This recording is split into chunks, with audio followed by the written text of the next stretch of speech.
In this tutorial we'll take a look at the F350 SSD6 Deep template, which is one of the sloped display units. This floor unit can be found in the point-of-sale library under the shelves category. It can be constructed from corrugated cardboard and assembled almost entirely without glue. Its customizable design and multiple configurations make it a perfect display for small packages. Its features include parametric resizing, adjustable shelving, slope adjustment, and an option to use the package size, quantity, and spacing to determine overall size, and many more. Let's have a look. So we got our display here, and we're going to look at the new features as I said. So I'm going to click on dimensions. We have quite a number of features, so I'm going to go through them quickly so that you can see what they are. I'm going to change the base height on this to 200, and that way we'll have a shorter base height. These slot width and slot gap refers to the slots that are here, slot and tab, the slots in the shelves and the slots in the back, and the tabs on the shelves here. So we won't change them right now, but that's where you would change them. The tongue is this tongue at the bottom of the top unit. It slips into the bottom unit, so that's where you would change that. We have some new settings for the header right now, and looking at our header right now, we can see that this is the header for the standard unit, and if I change that height to 0, you'll see that the header is gone. So you can easily add that header by putting a dimension there for the height, and a number of things that you can do. The skirt here, the skirt height and slope refers to this slope here. If you set that slope to 0, you'll see that it will come down to basically the height of the shelf, where the shelf tabs into the back. And so I'm going to set that back at 200, and not 2000 but 200. So we have that. We also have this radius for the back of the header, for the back header here, and if I click on the radius, and right now it's 0, so if I just put a number, let's say I put in the width of the cabinet, which is currently 457, let's just say I put 500 in. It's automatically going to say 500 is too large for you to radius, so it's going to figure out what the radius should be and adjust the radius accordingly. Now what this is doing on this particular item here is it's radiusing the corners. So you can see there's just a little bit of flat there because what's happened is that the height of the header is below half the height or half the width of the unit. So if I was to change that radius, if I was to change that height to say 400, and then let's say we put 500 in here again, and we're going to end up with exactly half of our width, which is right here. So that sets us up there. Let's go back to 200 on here, and we've adjusted that.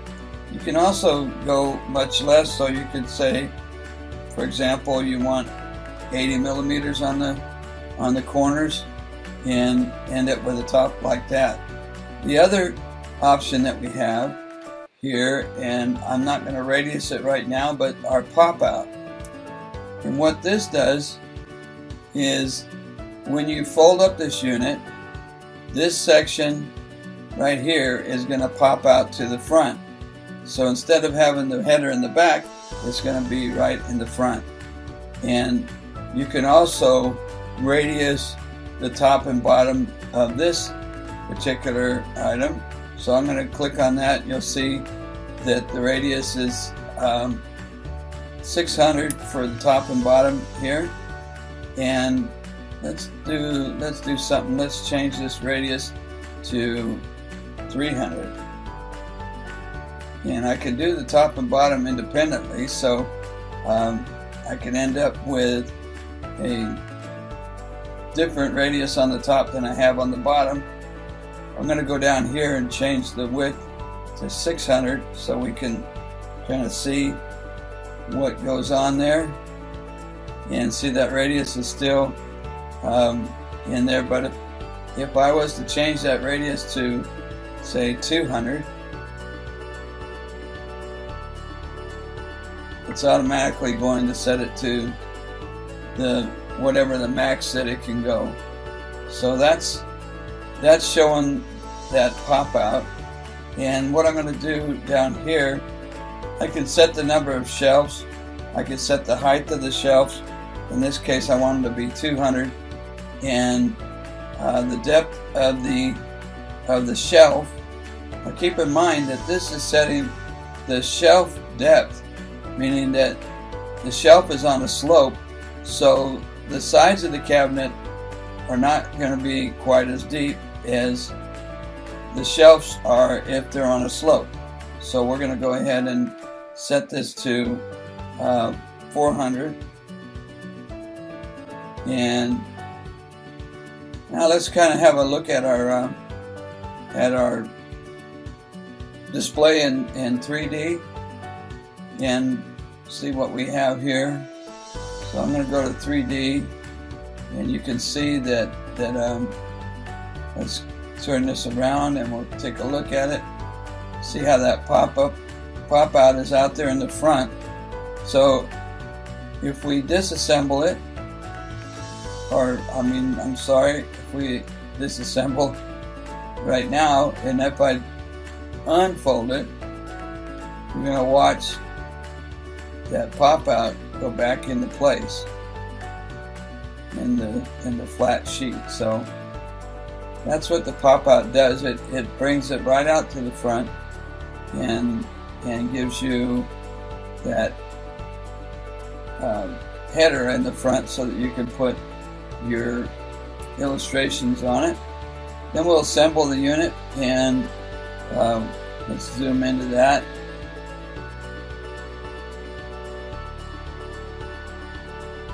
And you can see that's pretty nifty. And of course, like I said, you can make all the adjustments, and you can even make those adjustments while you're in the 3D. We're going to set that header without a radius on it. Then we're going to remove the pop out. You can see that gives you our back header. We'll put a radius on it like that. The last thing that I want to show you, and I'll go back to the 2D, and that is this package parameter. And what that does is it allows you to set up your shelving based on the size of your packages.